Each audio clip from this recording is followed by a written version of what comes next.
We are Team 2. I'm Quincy. I'm a team captain and I'm a designer. I'm Jack and I'm an estimator.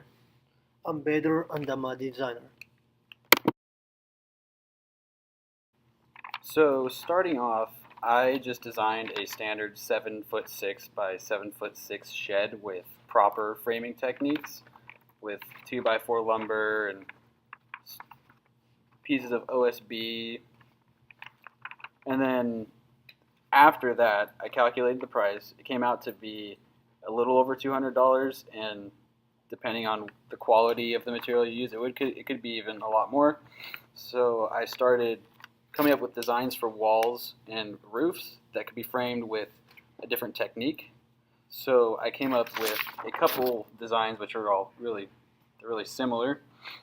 They're different ways of framing a wall with a sort of cross bracing style.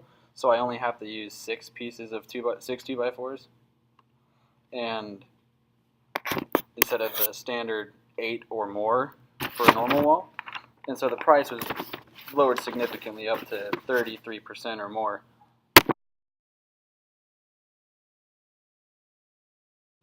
Early on, I was going through the deliverables, and when I was reading the access to water and a place to cook deliverables, I was thinking, how do we do that without having to provide them with specific instruments to get their water or get their access to cooking? And so for water specifically, I found that it would be really simple to just put a pass-through sort of pipe from the outside to the inside with hose connectors on either end, so that if you are near some place that has a hose, you can just hook it right up, and then you can attach a filter to the other end to get your clean water.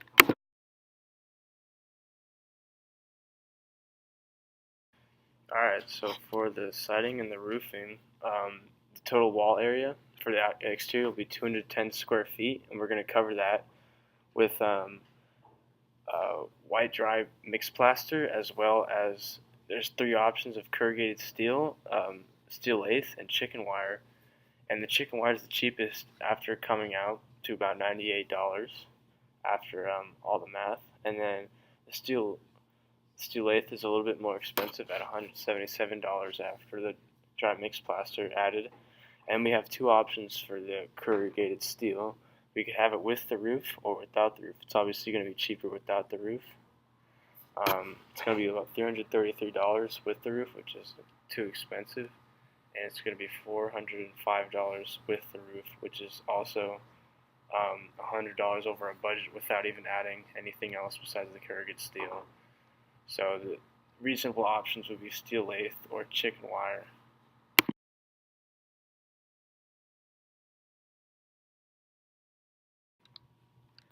Standard door. I look up the standard door and it come about $40. We will make our own door out of 2x4 framing lander with plywood. We can buy our hedges separately and our lock. By making our own door, it can be whatever size uh, we want to be.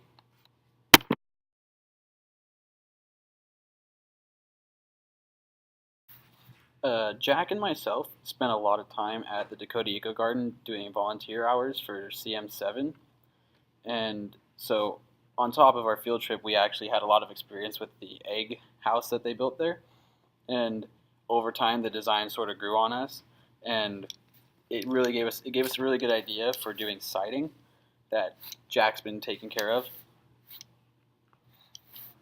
So the egg, since it uses a sort of chicken wire plaster wall design, we looked it up and it came out to be pretty cheap, so that worked out really well for us. Alright, so from our experience working at the Dakota Eco Garden, we've talked to a lot of homeless people that actually live there, and we've learned that they don't value so much how it looks and how great of a house it seems to be. We're worried more about is it going to give them the basic necessities to survive, like shelter? Is it going to give them gas? Is it going to give them some way of staying warm and cold during different seasons? And we've used a lot of different design concepts from the egg